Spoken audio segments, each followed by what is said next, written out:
جس نے کسی ظالم کی مدد کی اس نے گویا اللہ کے غضب کو اپنے سر لے لیا۔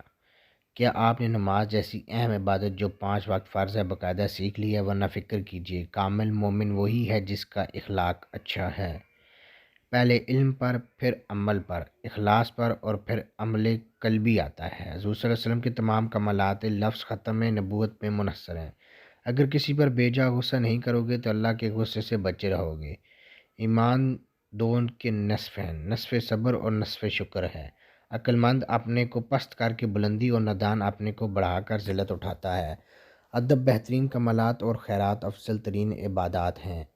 دنیا میں سچے لوگ ہمیشہ رہیں گے۔ مسجد سے کوڑا کباڑ نکالنا بڑی آنکھوں والی حوروں کا مہر ہے۔ نیک گمان کرنا عبادت میں داخل ہے۔ سب سے بڑا گناہ خدا تعالیٰ کی نسبت بدگمانی کرنا ہے۔ سخی آدمی کا کھانا دعا اور بخیل کا کھانا بیماری ہے۔ وعدہ ایک طرح کا فرض ہے، کم بختی ہے اس کی جو وعدہ کر کے اس کے خلاف کرے۔ جو کچھ مجھ کو حاصل ہوا وہ سب نماز تہجد کی برکت سے حاصل ہوا۔ اللہ تعالیٰ کے نزدیک دعا سے بڑھ کر چیز قدرگی نہیں۔ علم دل کے لیے باعث زندگی ہے۔ حقیقی علم ایک نور ہے جو اللہ انسان کے قلب میں ڈال دیتا ہے۔ ایسی نعمت کسی کو بھی نہیں ملی جو صبر سے بہتر اور بڑی ہے۔